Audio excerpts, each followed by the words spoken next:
بسم الله الرحمن الرحيم. نبدأ دلوقتي بالجزء الأخير عندنا من الفصل الخامس. العنوان الطبيعة الموجية للجسيم. كده عكس اللي احنا كنا بنقوله. احنا هناك في الجزء الأول كله من أول الفصل كنا بنثبت إن الموجة جسيم. دلوقتي احنا بنثبت العكس، الجسيم إيه؟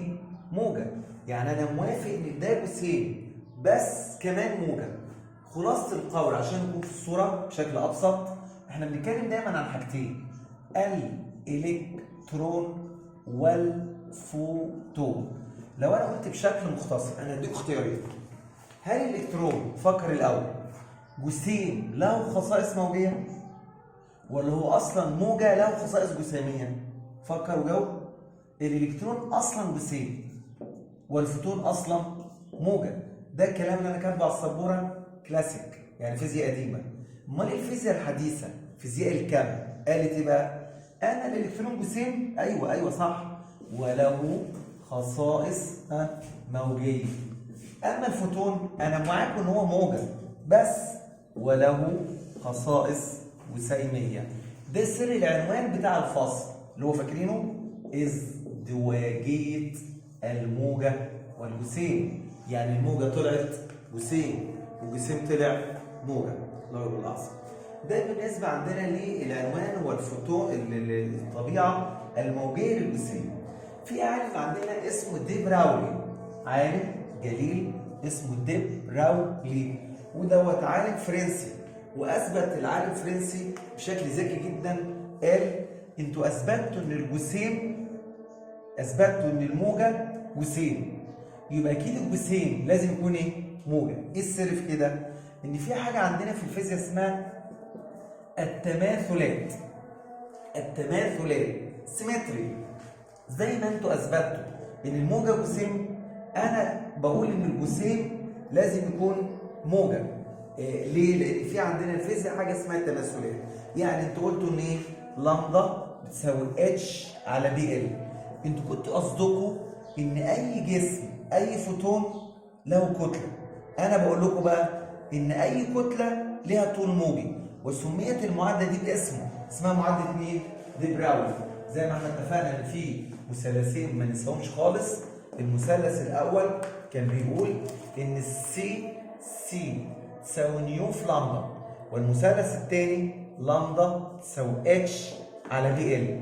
دي اسمها معادله دي براولي. واصبح القانون ده هو مسمى باسم العالم مين؟ دي براولي، وهو يثبت الخاصيه الموجيه للجسيم. طب بما ان احنا بنتكلم عن الالكترون والفوتون، تعال نقارن ما بينهم. دلوقتي انا بعمل ايه؟ مقارنه ما بين الالكترون والفوتون. تعال نقارن ما بينهم من حيث حاجات كتير.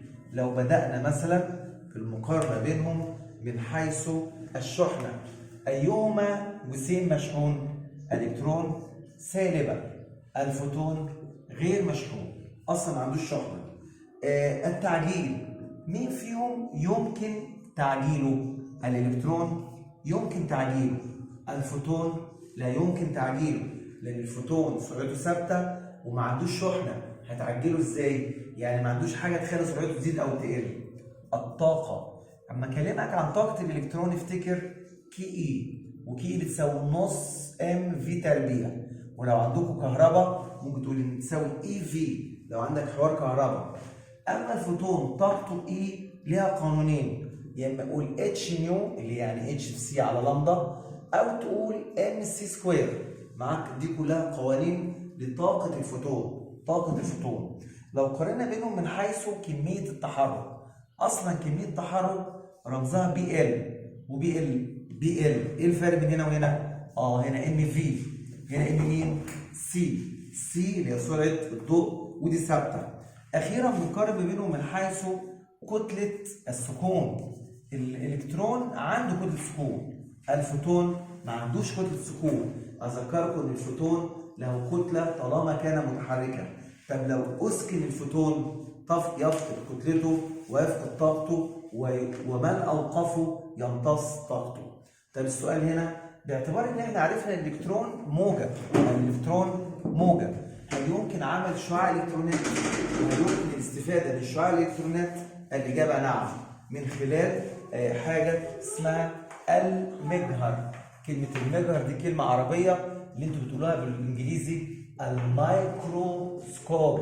الميكروسكوب الالكتروني. يبقى المجهر او الميكروسكوب الالكتروني، يعني ميكروسكوب يعني بيكبر الحاجات الصغيره بس بيعتمد على شعاع الالكترونات. يبقى ايه الفرق بين المجهر الضوئي والمجهر الالكتروني؟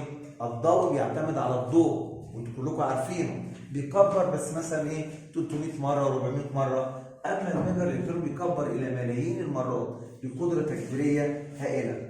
عندما نتحدث عن المجهر الالكتروني في 3 نقاط هامه.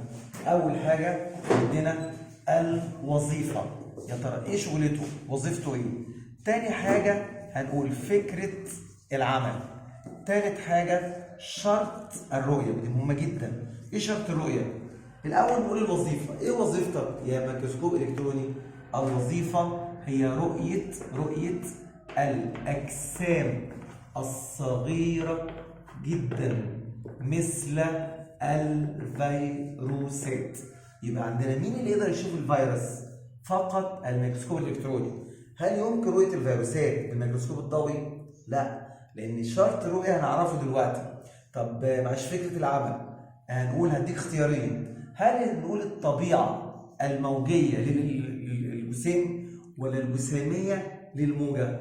هي الطبيعه الموجيه للالكترونات اللي هي الجسيمات. الالكترون موجه، ومعنى موجه يعني عنده طول موجي. ايوه، احنا قلنا الصفه الموجه ليها صفه جسيميه والجسيم ليها صفه موجيه. طيب نقول ده كده الامضاء، يبقى العالم مين؟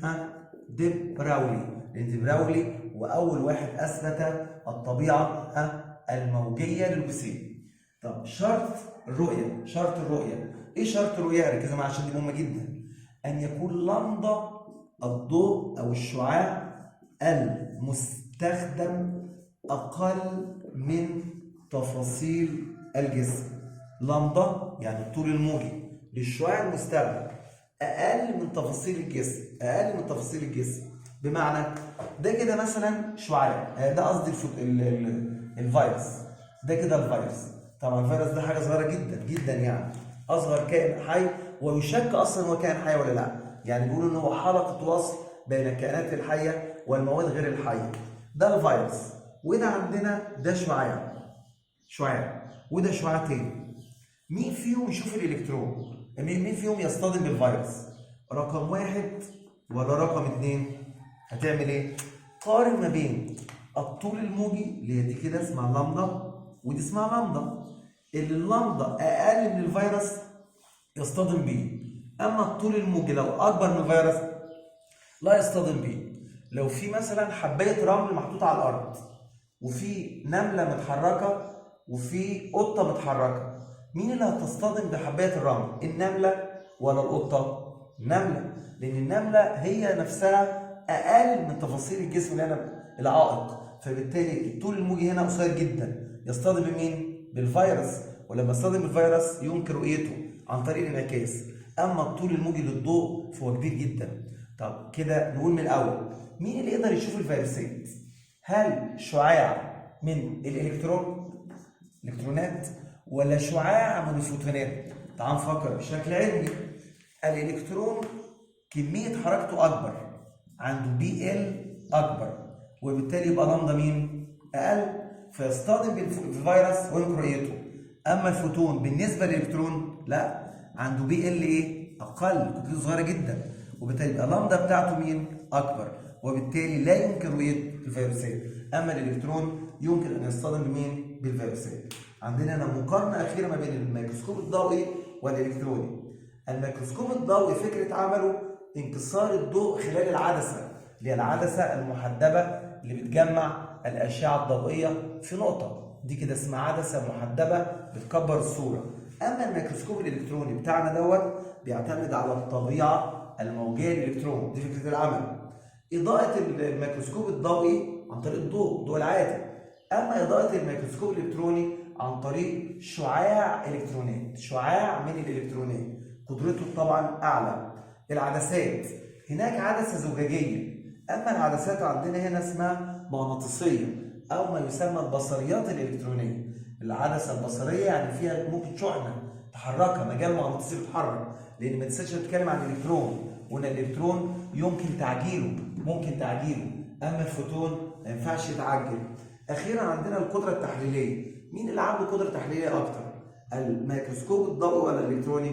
اكيد طبعا الالكتروني، لان الالكتروني بيعتمد على الاشعه الالكترونيه، والاشعه الالكترونيه كميه تحركه اكبر، يبقى بالتالي اللمضه بتاعته اقل، واللمضه اقل يبقى الطاقه مين؟ اعلى. احنا متفقين قبل كده ان اللمضه والطاقه بينهما علاقه مين؟ علاقه عكسيه.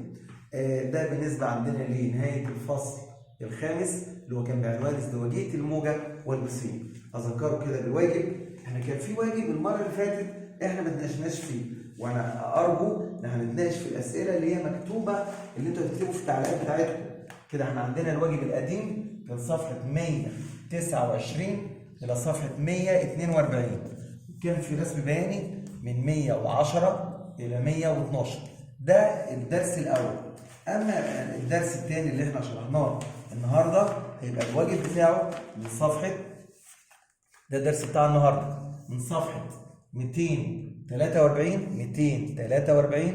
الى صفحه 253، في رسم بياني من صفحه 114 الى 116. يبقى حضراتكم هتكتبوا التعليقات في تعليقات الاسئله اللي انتوا عاوزينها نحلها من دي، وده لقاءنا ان شاء الله المره الجايه في حل الاسئله اللي انتوا هتختاروها. استودعكم الله الذي لا تضيع ودائعه في رعايه الله.